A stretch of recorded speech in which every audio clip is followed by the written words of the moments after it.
Hello friends, चलिए एक question solve करेंगे। तो एक मेरे स्टूडेंट ने पूछा है, ये चैनल से आया है क्वेश्चन। तो ये चैप्टर 1 से है। A metal rod A of length 80 centimetre and mass 120 gram can be balanced at a distance from A at a distance 35 centimetre from A 35 centimetre from A. What is the position of centre of gravity from B. ठीक है, तो अभी यहाँ पर जैसे एक zero है, ये 80 सेंटीमीटर है, ये बी है। अभी इसका मास है 120 ग्राम। इसको बैलेंस किया गया है at a distance 35 centimetre from A. तो इसका मतलब ये 35 है, तो यहाँ पर इसको बैलेंस किया है और बैलेंस किया है। अभी देखिए यहाँ पर और कोई वेट नहीं दिया है ना, तो और कोई वेट नहीं दिया है, तो इसका मतलब इसका सेंटर ऑफ ग्रेविटी यही है। तो इसका मास 120 ग्राम फोर्स यहीं लग रहा है, तो इसलिए इसका आंसर होगा ये ए सेंटर ऑफ ग्रेविटी होगा 35 सेंटीमीटर फ्रॉम ए। तो बी से पूछा है तो 80 माइनस 35, तो इसका आंसर होगा the position of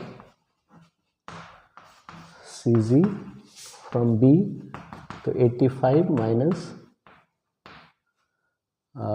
35, that is 45, 50, 80 minus 35, तो 45 हो जाएगा। तो 45 सेंटीमीटर फ्रॉम B। तो इसका मतलब इसी पॉइंट में सेंटर ऑफ ग्रेविटी है, लेकिन उसको माइनस करके लिख देना। तो ये हो गया। अभी दूसरा क्वेश्चन है, calculate the position of the support for the same rod to be in equilibrium if the weight of 40 gram force is suspended on it at a distance 30 centimetre from the end. तभी यहाँ पर end दिया नहीं है, अब printing mistake है, typing mistake है, या यही क्वेश्चन है, मुझे मालूम नहीं है। तो एंड बोल रहा है, तो हम इधर से भी ले सकते हैं, इधर से भी ले सकते हैं, है ना। और क्योंकि ये 35 सेंटीमीटर में वेट लग रहा है, तो 30 सेंटीमीटर फ्रॉम दिस एंड यदि हम लेते हैं तो दो डायग्राम इसमें बनाएंगे, दोनों एंड से सॉल्व करना पड़ेगा। और यदि एक ही एंड से दिया रहता है तो एक ही सॉल्यूशन आप फॉलो कीजिए। ठीक है, तो क्या होगा, तो इसका सेंटर ऑफ ग्रेविटी यानी कि 35 में ये 120 ग्राम फोर्स एक्ट कर रहा है, और 40 ग्राम फोर्स कहाँ है, 30 सेंटीमीटर फ्रॉम एंड। तो ए से यदि हम लेते हैं 30, तो यहाँ पर हो रहा है ना 30 मान लीजिए। तो यहाँ पर हम 40 ग्राम फोर्स सस्पेंड कर रहे हैं। तो अभी जो सपोर्ट है इधर नहीं ले सकते इस साइड में, क्योंकि दोनों एंटी क्लॉकवाइज मोमेंट प्रोड्यूस करेंगे, तो हमें पक्का यहाँ पर ही लेना होगा बीच में। तो एट द डिस्टेंस x या एट द पॉइंट x। ठीक है, तो कहाँ है मालूम नहीं, लेकिन इसके बीच में ही होगा, क्योंकि तभी ये क्लॉकवाइज करेगा और ये एंटी क्लॉकवाइज करेगा, तभी ये बैलेंस हो पाएगा। तो इसलिए क्लॉकवाइज मोमेंट क्या हो जाएगा, 120 इंटू, अभी देखिए फोर्स इंटू डिस्टेंस लेना है, तो फोर्स है 120 मैंने लिया, इसका डिस्टेंस 35 से लेके x तक लेना है।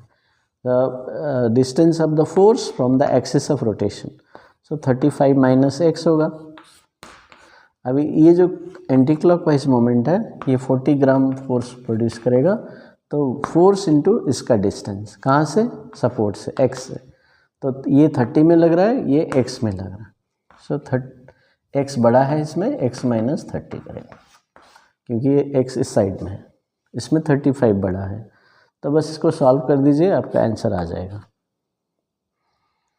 तो इसका सॉल्व करने से क्या आएगा, आप सॉल्व कीजिए, आंसर आ जाएगा। तो ये आ गया 33.75 में आपको सपोर्ट लगाना पड़ेगा।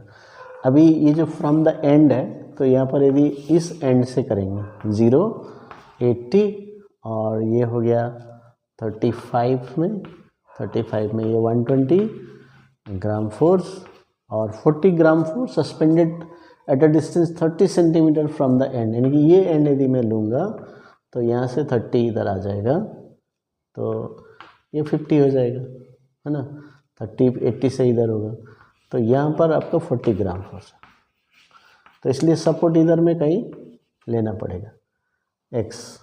तो सेम अभी ऐसे कीजिए, समझ में आया डायग्राम, तभी ये क्लॉकवाइज, ये एंटी क्लॉकवाइज। तो क्लॉकवाइज मूवमेंट कितना है 40 इंटू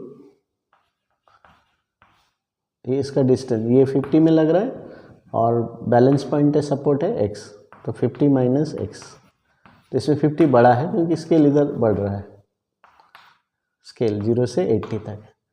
अब ये 120 फोर्स है, ये 35 में लग रहा है, सपोर्ट x में है, x बड़ा है तो x माइनस 35 होगा। तो अभी इसको सॉल्व कीजिए, तो 50 minus x 3x minus 105, so minus 4x is equal to minus 155, तो x इज इक्वल टू 155/4, तो कितना होता है 155/4। अब सॉल्व कीजिए, तो देखिए मैंने सॉल्व कर लिया 38.75 में, तो इधर में 38.75 में आपको सपोर्ट देना पड़ेगा। तो एक आंसर हो गया ये, दूसरा आंसर हो गया ये, और यहाँ पर कौन सा एंड है, यदि टाइपिंग मिस्टेक है तो आप कोई भी एक सॉल्यूशन फॉलो कर सकते हैं। तो इस तरह से हमें सॉल्व करना है। बेसिक सेम है, फोर्स इनटू डिस्टेंस, कौन सा डिस्टेंस कहाँ से, फोर्स से और एक्सिस ऑफ रोटेशन से, ये लेना है। तो इस तरह से सॉल्व कीजिए। So thank you for asking question, तो कीप आस्किंग मी क्वेश्चंस, जो भी क्वेश्चन डाउट होगा, कुछ भी होगा, आप चैनल में लिख दीजिए, मैं आपके लिए वीडियो बनाऊंगा, आपको आपका डाउट क्लियर कर दूंगा। Thank you.